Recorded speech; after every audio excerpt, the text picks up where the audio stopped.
I will be doing the budget update. I will be doing it, but I.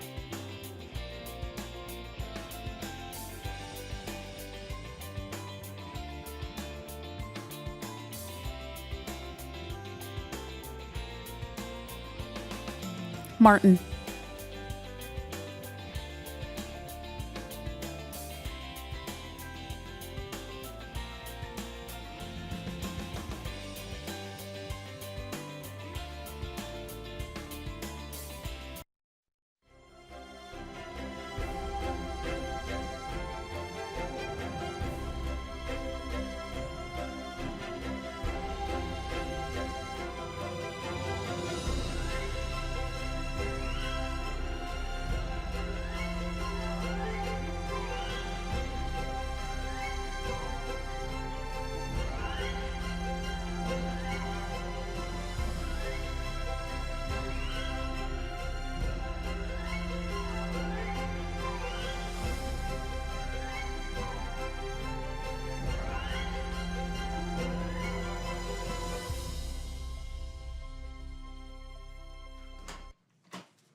Good evening and welcome to the Library Trustees monthly meeting tonight. And it's nice to see we have all 5 trustees here, and that hasn't happened for a while.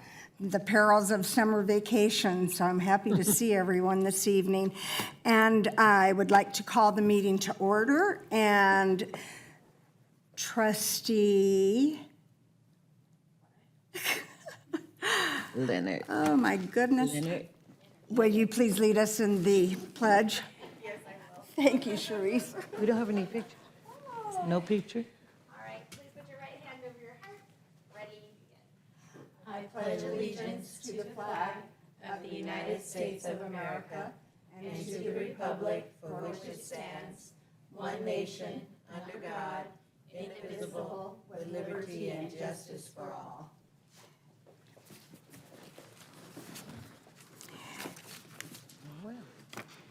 Thank you, Trustee Leonard.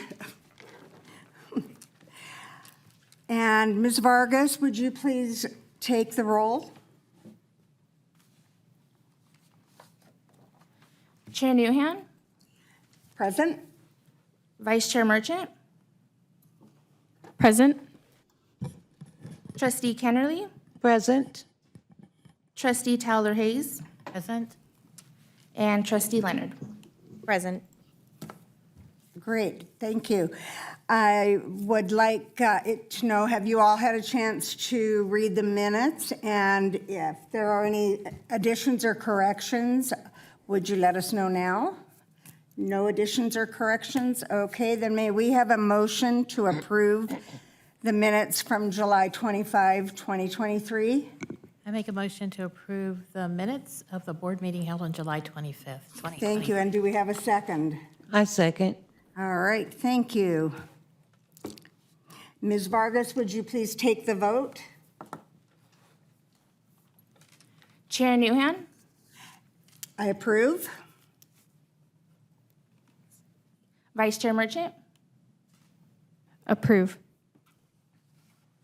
Trustee Kennerly, Approve. Trustee Towler Hayes, Approve? and Trustee Leonard. Abstain, I was absent. Okay. Thank you. Excuse me. The consent calendar. All items listed on the consent calendar are considered to be routine matters, status reports, or documents covering previous Library Board of Trustee items. The items listed on the consent calendar may be enacted in one motion. With the concurrence of the Library Board of Trustees, a trustee or any person in attendance may request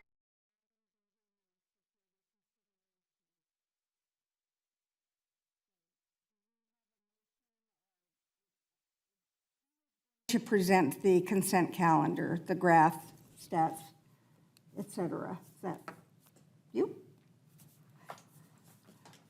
Chair, so the consent calendar are items that don't require presentation. So they're just items that are reviewed by the board and then voted on. All right, thank you. individually. You're welcome. So, do we have a motion to accept the consent calendar? I have a question on one of the consent calendar items, but I don't know if it's going to be covered in the budget portion.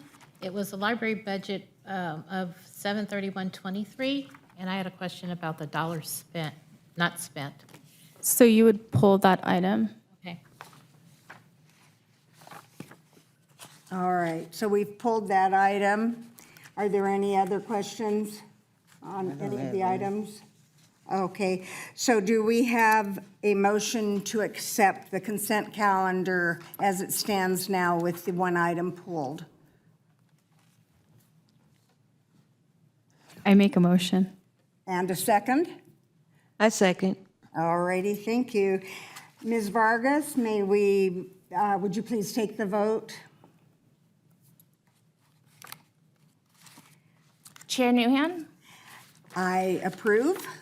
Vice Chair Merchant, Approve. Trustee Kennerly, Approve. Trustee Tyler Hayes, Approve? and Trustee Leonard. Approve. All right, thank you. The motion passes unanimously. Regarding communications from the public, persons wishing to address the Library Board of Trustees on items listed on the agenda. Chair Newhan, if I may, we do have the one item that was pulled. Oh, I'm so sorry. That's okay. Yes. We'd be happy to address any questions that you have on that. Trustee, would you like to elaborate a little on your questions for us? Yes, when I looked at the library budget 23-24, the period ending July 31st, there were 3 items where there were $0 spent, and they were the Measure X for books, audiovisual, and subscription. And I just wondered about that. Sure. So I'd like to invite our library manager, Danielle Whittington, to answer that question, please. I'm pretty sure that we spent out that budget, so that's why it's at a 0.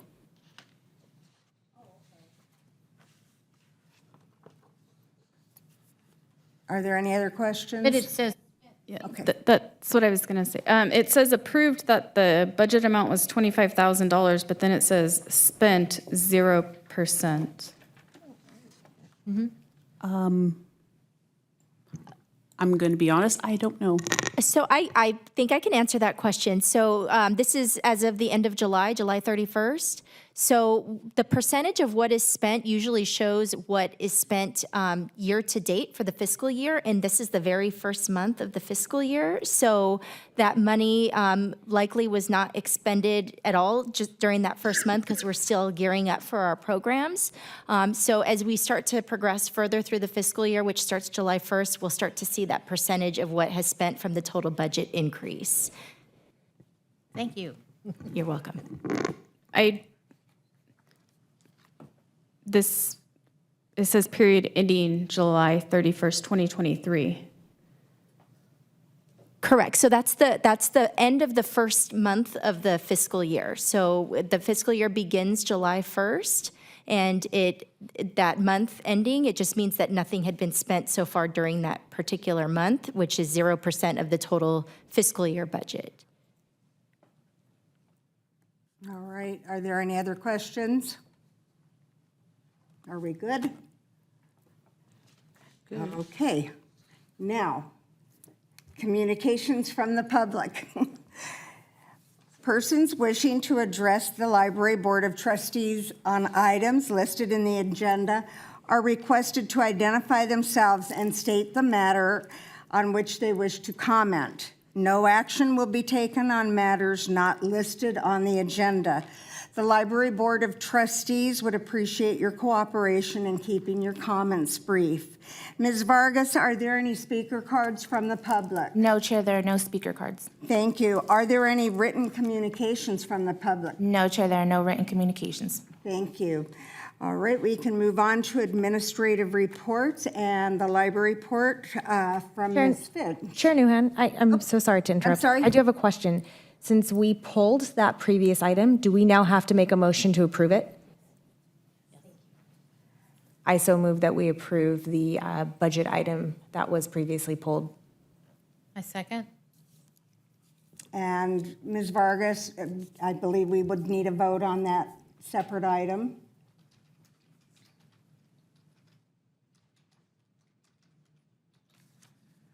Chair Newhan, I approve.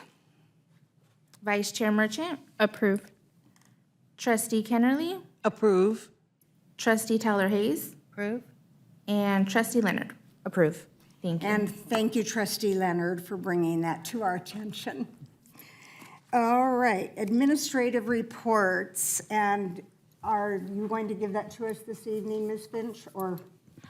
Yes, Chair. So I'm actually going to be introducing our manager, Danielle Whittington, to provide the report. We've had a lot of really great programming that's been underway over the past few months for our Summer at the Library program. We're starting to gear more into the fall programming, and we have a lot of displays and activities and things that we're happy to share with you. So I'll go ahead and turn it over to Danielle, and she'll provide a full report on those items. All right, good evening, Madam Chair, Trustees, Director Finch. It's lovely to see all of you together again. The band is back together. There we go. All right, so earlier this year, the library was awarded a $100,000 grant by the California State Library's Library Services and Technology Act. With the addition of $20,000 as a part of our own contributions, the library has purchased ebooks in the Palace Project. So the Palace Project is a library-centered tool that allows libraries to purchase, organize, and deliver ebooks and other digital content to their patrons quickly and easily while protecting the patrons' privacy. This resource provides equitable access to digital knowledge, bolsters the direct relationship between libraries and patrons. And at present, we have about 11,000 openly licensed titles, which span from the classics to contemporary fiction, nonfiction, and children's books. As well as audiobooks, books in other languages, and even textbooks. The app is available on both Android and Apple devices. And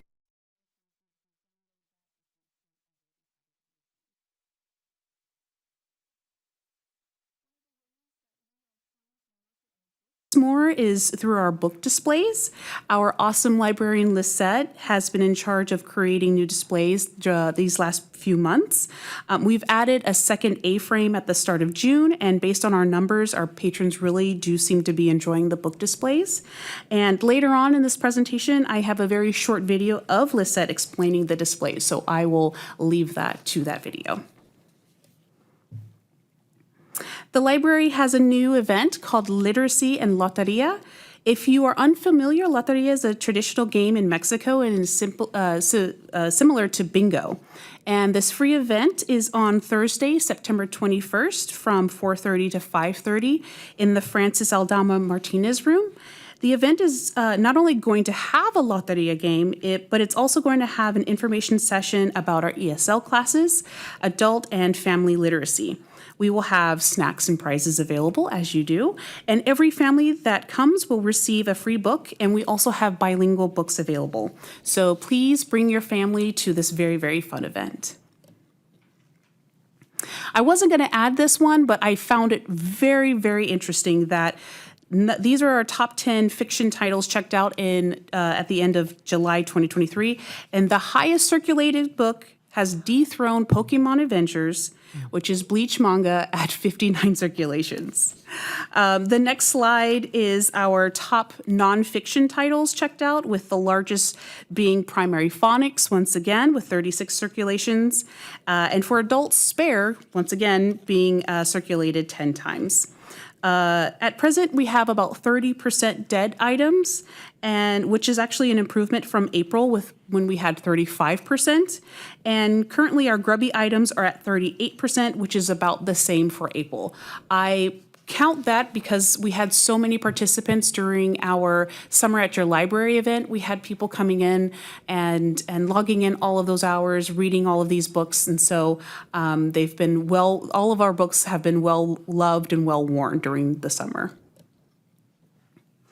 Here's a calendar of our September events, which has activities for everyone. And this is just a note that we will be closed on Monday, September 4th for Labor Day. And as stated previously, we have our Literacy and Loteria event on September 21st. At Mountain Gate Park on Wednesday, we have our Story Walk, which is the We Are in a Book. And Read to a Dog, Homework Center, Math Tutoring are all returning in the new school year starting in September, as well as Play Cafe for 6 weeks. I'm excited about this slide. So, due to our extremely popular reaction to the California State Parks Passes, we are in the final stages of procuring the Rivco Park Passes. As a part of the Outdoor Equity Initiative, members of the community can check out a Rivco Parks Day Pass from our library.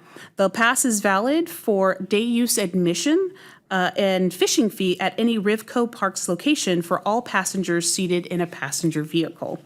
This program aims to provide greater inclusion and access to the outdoors by removing one of the economic barriers faced when trying to utilize these spaces.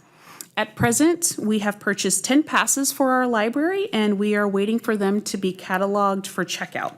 Once available, patrons will be able to check them out for 3 weeks.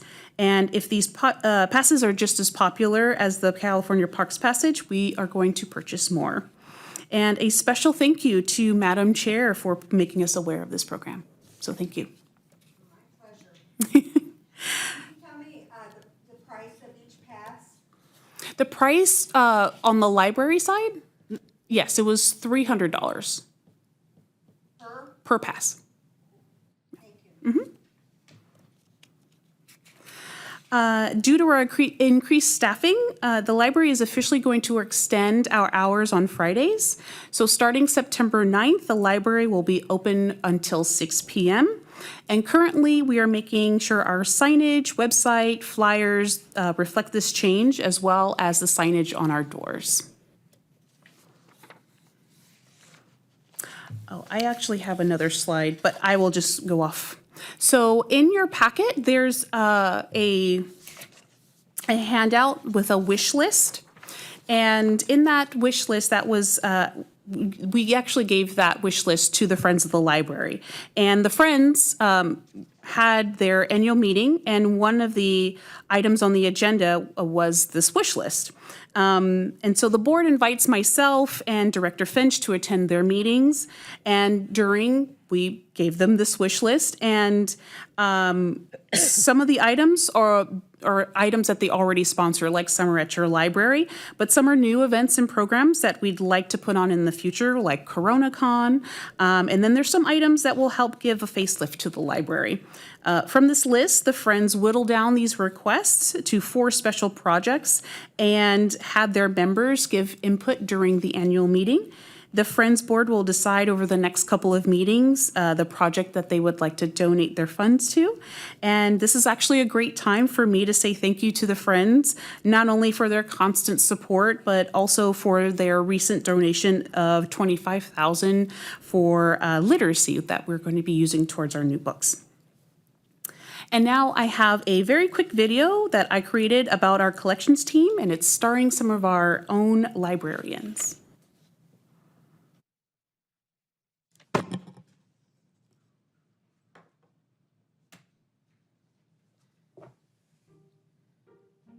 Welcome to the Corona Public Library. Today, we will take a peek behind the curtain with our collections team. The collections team is vital in making sure our instrumental resource, books, are available on the shelves and online, ready for our patrons. From checkout to return, this team is deeply involved with the longevity of our collection. This includes assessment, preservation, weeding, and acquisitions.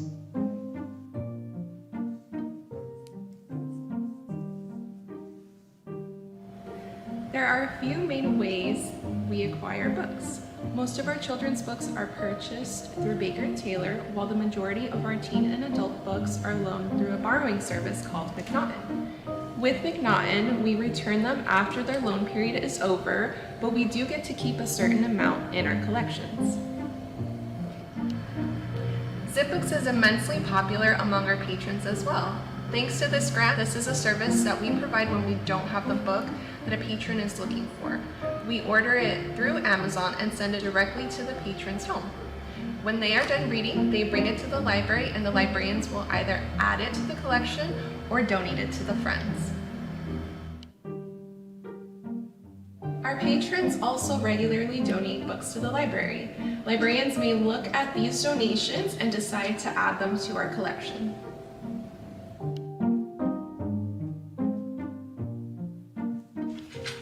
When books arrive at the library, they need to be cataloged to check out.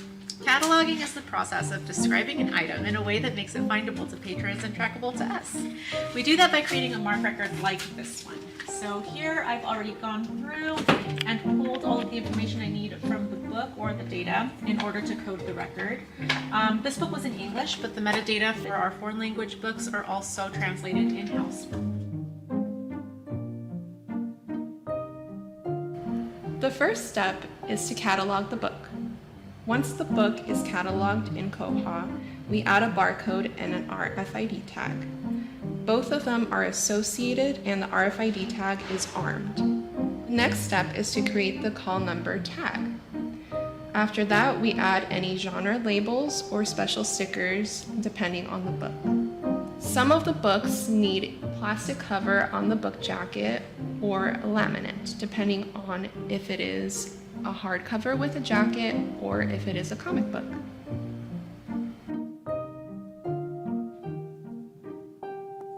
We have a few displays throughout our library. These are the ones dedicated to adults and teens. Every month I come up with themes and select a variety of titles to highlight the books in our collection. Ever since we added the second A frame, our patrons have been enjoying the book displays based on the increase in circulation. This is a small snippet of the day-to-day duties of our collections team. In the future, we hope to provide an additional video delving into our online resources, audiovisual materials, and the Heritage Room. We hope you enjoyed this video and hearing and seeing from our amazing collections team. Farewell. Thank you. Thank you. So that in-house video was just created to sort of go over generally what our collections team does day to day. There are some, like I mentioned at the end of the video, there are some other things that we do. I just wanted a 3-minute quick video just to kind of introduce you into the world of librarianship. So I hope to put together more in the future on the different areas in the library just to kind of give you more of a comprehensive overview and feel of what our librarians are doing day to day. And actually, this is a great segue. So as we are officially in the new fiscal year, the library team is looking forward to see what we can improve on internally and provide better services and programming to our community members. At a glance, we plan on expanding on-the-go outreach to 2 days a week and cross-train staff for more coverage.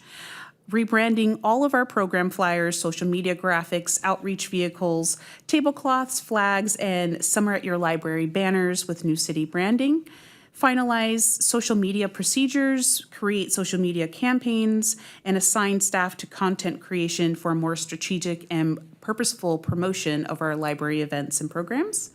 Establish and create weekly, monthly, and/or special event programming aimed at adult and teens. Completing a library tour and school visits procedure with an online form. This is actually very important because at present, we only have Martin doing those. And so we want to be able to expand that just in case Martin isn't there, Martin is ill. We want to make sure that any staff can fill that role if need be. We are also going to be moving, storing, and then replacing the Heritage Room collection for renovation. Implementing evidence-based selection planning tools to improve our material turnover rate, create new marketing materials specifically for the library collections, exploring options for a new digital media archive platform for the Corona Heritage Online, And these are just a few items of note from our teams, but we actually turn this over to the trustees. And we encourage all of you to also to provide suggestions for ideas for the library this fiscal year. And you can contact myself or Director Finch if you have any comments. Any questions? Trustee Merchant? Thank you. I have a few. Sure. First of all, loved the video. Thank you. Finally got to see my idea of the book getting dropped in, and I had to rubber band my phone to a book, and then because I didn't want it to get stuck, because there's like a little crevice that small children's books get stuck in. So that was fantastic. excellent. Another question is, I'm looking at the wish list for the Friends, and I understand that this is literally like a wish list, probably throwing it all out there. But like like a new kitchen, that seems kind of like an odd thing for us to request from our nonprofit.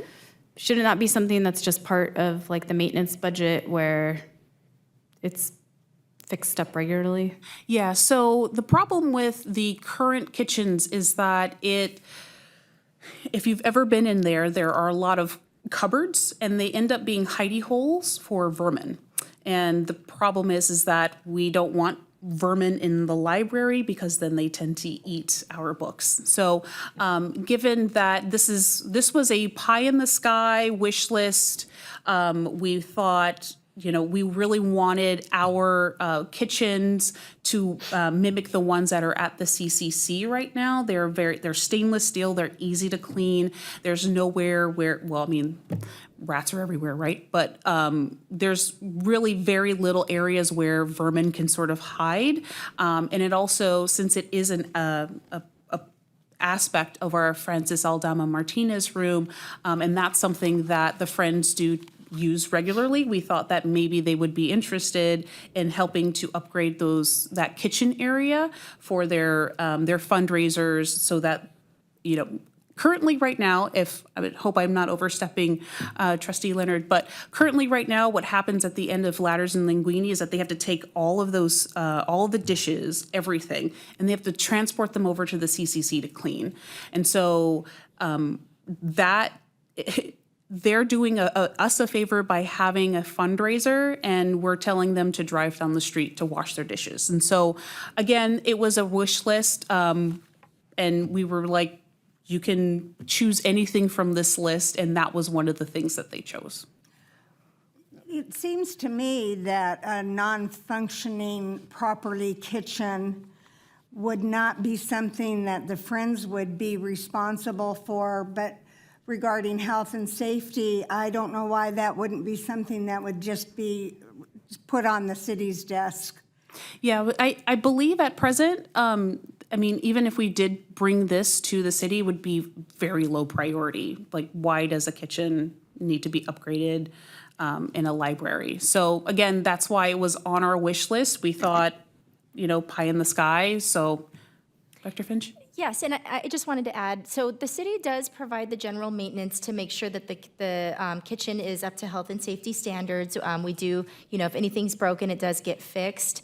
Right now, it's equipped to the majority of uses that we get in that particular room, and a lot of them are just kind of general meetings. We don't really get the large banquet-style events in there, so having a kitchen that can accommodate those kind of uses is not really a need that we can justify in the city budget right now for a remodel to be able to do that, because we only have maybe 1 or 2 events like that per year that necessitate that kind of use. So these, again, like Ms. Whittington said, were more pie-in-the-sky type items. Sure. And it was just a list of potential projects. We were really trying to focus more on the single use type projects, not the recurring ongoing uses that would require an annual donation of the same amount to be able to sustain it. So we were looking at some of those improvements that we thought the Friends might be receptive to. And again, it really was up to the Friends to look and kind of provide guidance on what they were interested in, what they were not interested in funding.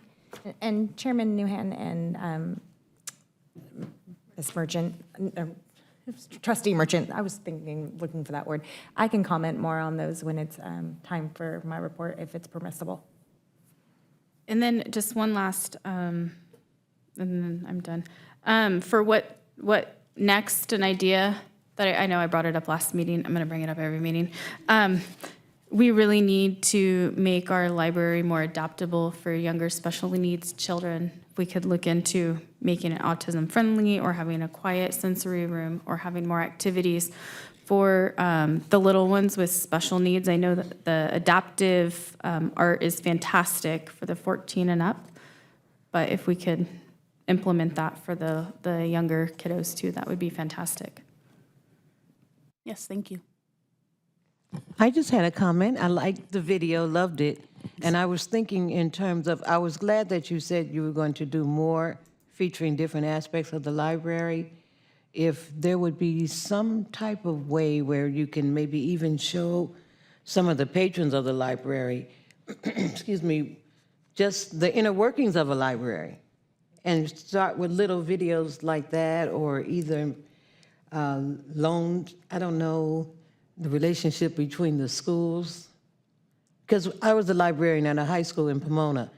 Excuse me, I would have loved to have had something like this to show the freshmen in particular what goes on in a library. And I did have something, but it wasn't quite to this magnitude. It was outdated, but it was something to give them an understanding of the library, and so that they would respect the library.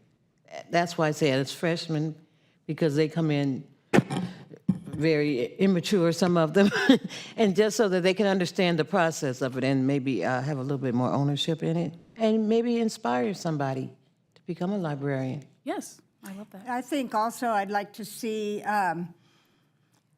the library, our library especially, we're not just about checking out books or videos, but all of these other programs that we do that are listed page by page in our packets, to highlight those and really get that word out so people realize it's not just coming in to check out a book, but we offer so very much more that we want everyone to know and use our library to the utmost. So.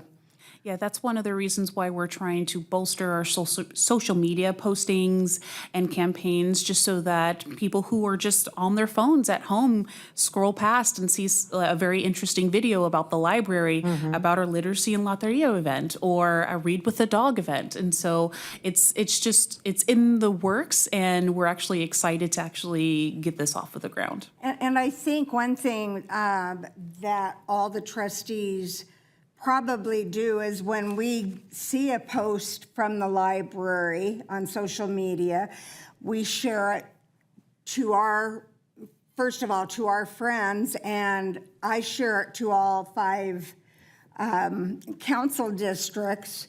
And I think if we all are sharing and getting the word out, it just exponentially gets wider and wider as far as who we reach. So we keep that up. Social media, that's it. Well, thank you, Ms. Whittington. May I ask a quick question? Sorry. Yes. Sorry. I know you've told us before, so I do apologize. Can you remind me what a dead book is, like how long it's been between circulations, and how many times it has to be circulated to be grubby? So a dead book is a book that has not been checked out for more than 180 days. And then a grubby item is a book that has been checked out. I believe it's like more than 10 times in a certain period. And so that determines them to be grubby. So all of our top fiction and top nonfiction titles are now grubby. Oh, they're so grubby. Thank you. You're welcome. I have a quick question. I love the video. It's cute. I'm looking forward to more. Thanks. On the Palace project, is it an app? Yes, it is an app, but you can also use it from your desktop. Oh, so it's not like the Hoopla app or the iCloud? So I'd have to download it like I did Hoopla or iCloud? Yeah, Check so- and then enter your library card number? Yes, yeah. Okay. Yeah, you would go to Corona Public Library, and then you would add your library ID, and then whatever, I believe it's your PIN that you use for your library ID, and then you're right on there. Okay, thanks. I'll look for that. And I have used zip books, and I still love the top fiction titles that you publish. So Wonderful. I'm curious. Thank you. You're welcome. I actually have to add So if a book is grubby after it's been checked out more than 10 times in a given period, I know that we're not supposed to be excited about that. We don't want grubby books, but 38% of our library being checked out that often means that we've got people coming in and using our books, and that does kind of excite me, even though we're supposed to be aiming for smaller numbers. Yes, even though we're supposed to be aiming for smaller numbers, having grubby books is actually great for our collections team because we can identify that 38% as these are the ones that need to be replaced now, and these are also the ones that we should have digitally because they're constantly being checked out, and we want to make sure that they're equitable between anybody. So it's grubby sounds kind of grubby, but it's actually a great way for us to make sure that our collections are reflect what people want. Because people are still liking those Colleen Hoover books. Yes. Any other questions? All right, thank you. Excuse Now- me, Chair Newham. Just for the record, we have no written comments or speaker cards on the library report. Thank you very much, Ms. Vargas. Moving on to the budget update. Am I right there? I'm right? Yes. Okay, Ms. Whittington, long time. I know. I don't talk at all during these meetings. So I'm going to be giving the budget update for Kathy, and I apologize ahead of time that I don't know a lot about the budget, but I can read you some of these numbers and give you a little bit of an explanation. So community services as a whole has about the total general library fund that includes collection management and our LCE department, or rather area, is about 1.8 million out of the 17 that is given to the community services general fund. And so LCE is one of our areas that we really do sort of reinforce with a lot of grants. So, and these are the Measure X funds. And so the Measure X funds mostly remain the same with the exception of the two of the personnel line item that's at the top there, the 197,000. And that includes our two new librarian ones, which both of them are in our LCE department, and then our one office assistant. And Collection HQ has remained the same. I believe it's because we signed I think it's a 3-year contract with them, so we get to keep the same annual fee. So that's why that has remained the same. And then we received 25,000 in books, or rather 4 books, and then another 21 for program expenditures. So from Measure X funding, we received 256,000. These are our other funding sources, and as I mentioned previously, we have a lot of grants here. So our English as a second language grant for fiscal year 2024 is about 81,000. We also applied for and received an adult and family literacy grant at 65,000. We're also still in the process of getting this broadband grant done, which was at 250,000. That's just making sure that all of our internet connectivity in the library is up to speed. Building Forward grant, this is something that we received last, so there's 3 rounds when it comes to the Building Forward grant, which is given by the California State Library. And we applied for the round 1, which mostly dealt with security. And if you've ever been in our library, which I hope you have, you notice that there are a lot of hidey holes in that library. And so we received 216,000 for new security cameras, which also needs to be updated to our new system. And we have applied for, and we are still waiting to hear back from the California State Library about a grant book, our zip book grant, which is at 30,000. And as I stated previously, the Friends of the Library are contributing to our Summer at Your Library at 21,000. And then they also donated 25,000 for our books for this next fiscal year as well. And then our DIF fees, which are the developer impact fees. And then these are fees paid to the city by developers for the increase of population. I hope I got that right. But so from that, we received 65,000. And then also, I completely forgot this one at the top, for the Heritage Room remodel and expansion, we are getting 300,000, not 3,000, oh my gosh. And then lastly, this is the library budget again for this fiscal year. And this is, I believe we kind of already looked at this earlier, but we haven't spent a lot of our budget with the exception of the Measure X Collection HQ. We're at 12,500. We spent 88% of that because a lot of that is just going to the annual fee. And then we also spent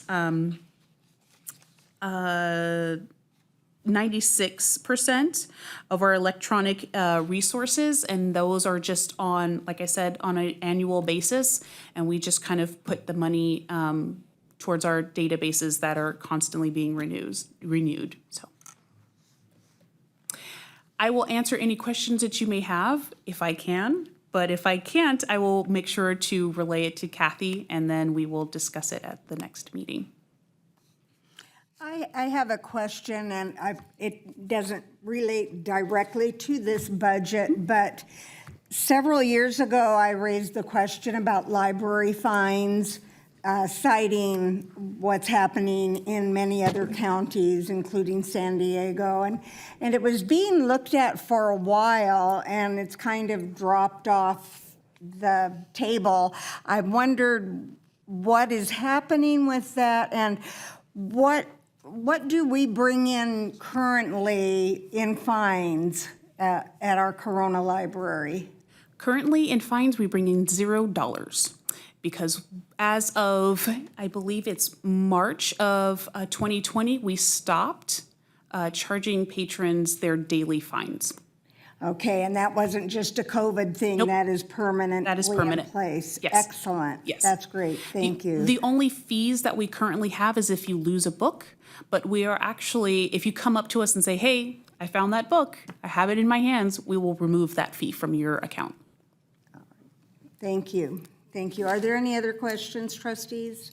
No, thank you. Ms. Vargas, are there any speaker cards or public comments from the public? No, Chair, no speaker cards or written comments. Thank you. That was redundant, I'm sorry. All right, moving on. All right, so we have, I think we're down to trustee comments now, is that correct? So, let's start with trustee Leonard.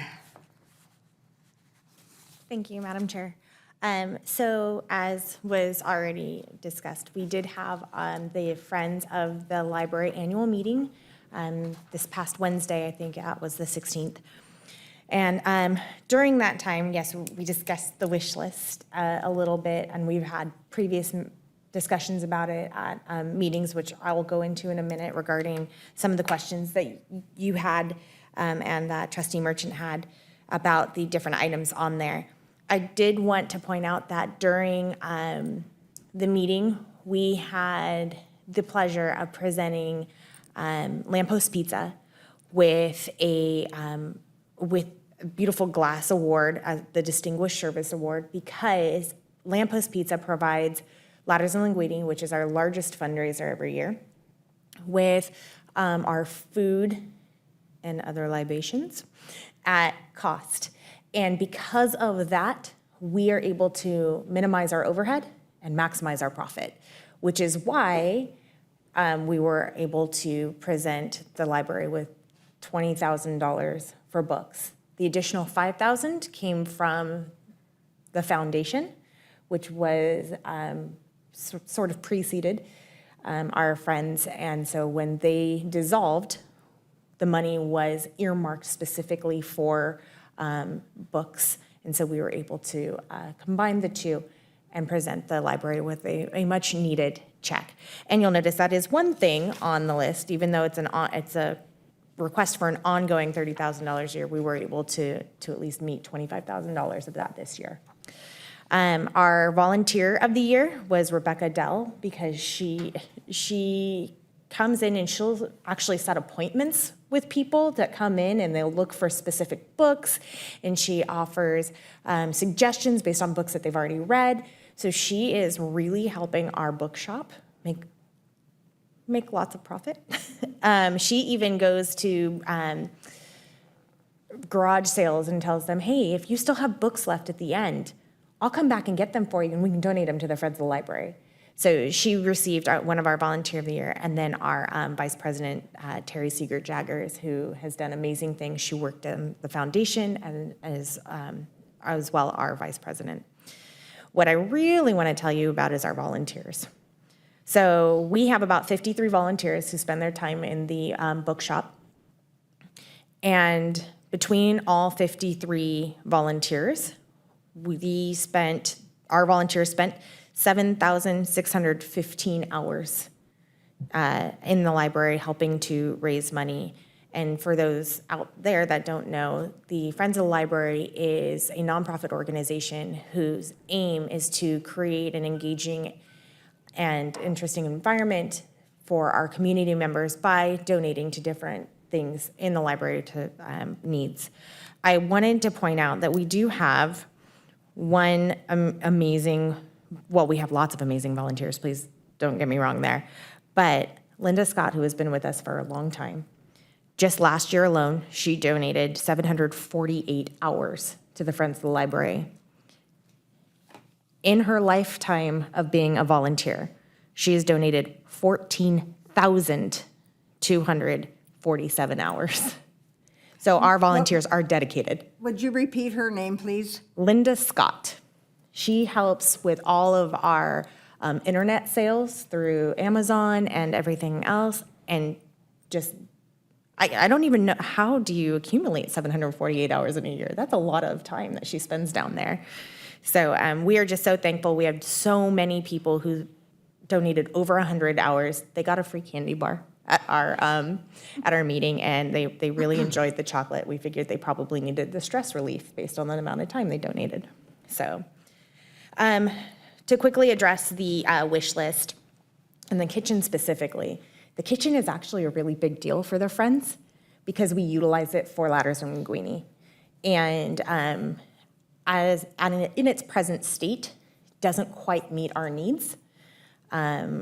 We utilize the stove, the refrigerator, the sink, and it's a small space. And if we were able to potentially, again, it went to a vote and we'll still discuss it, but if we were able to really maximize that space, it would be much more useful for us because not only do we use it for ladders and linguine, but we use it for both of our authors events as well. So it is a really important thing for us, even though I know it is also something that is seen as a city need. So I just wanted to reiterate that. As well as, unfortunately, we wanted to take them down to the CCC this year, the dishes. They ended up going home with each of us and going through our own dishwashers because it just so happened that they got all loaded up in my SUV the night before. It smelled like pasta for days in my car. And Friday morning, when they went to drive it down to the CCC, overnight, somebody had stolen the copper piping or the water meter off the CCC. So we couldn't utilize the sink at the CCC. So being able to have that at the library would be phenomenal. So again, it goes to a whole board vote, but I just wanted to kind of answer some questions regarding that. Anyhow, that's me. Well, and thank you. And as a former member of the foundation for 9 years, I appreciate that you have earmarked our hard-worked money from a lot of ladders and linguine before the Friends have taken over so admirably. Thank you very much, Trustee Leonard. Thank you. Trustee Hayes, Tyler Hayes, any comments? No comments. I did attend the Friends annual meeting, and I was just blown away by all the hours that the volunteers do. I have no idea how they do that, but I thank them because I love the bookstore, and it's a big benefit to the library. Thank you, volunteers. Thank you, Trustee Merchant. All right, and trustee Kennerly. Like trustee Towler Hayes, I also attended the library, Friends of the Library meeting, and it was just interesting or exciting to see it was packed. There was not an empty seat in there. So like you said, the volunteers and their friends and family, I guess, really put a lot of heart into that, Friends of the Library, and the food was good. And I also wanted to mention that the Circle City Chorale had our performance Saturday night at the Civic Center. In spite of the hurricane warnings and everything, we had a good attendance for the 2 o'clock show and the 7. So it turned out very nice. Thank you. I attended the State of the City, and you all have your new logo T-shirts and hats. I would hope that next year, the State of the City, that maybe the library could get a 30-second mention in the video. I think that'd be spectacular. And I am sorry that I had to miss the Friends annual meeting this year. We were out of town. But I guess there wouldn't have been a place to sit anyway if I had come, so what can you do? So anyway, thank you very much. And are there any other comments before we adjourn for the evening? I don't have All any. right, well, with that being said, I want to thank everyone for joining us this evening for our trustees meeting. And we will adjourn the meeting at, what is it? 6:21. And we will see you next month, Tuesday, September 26th, right here. And blink and it will be September 26th already, I'm telling. And that'll mean 3 months until Christmas. So, all right, 4 months from today, is that better? All right, so meeting is adjourned.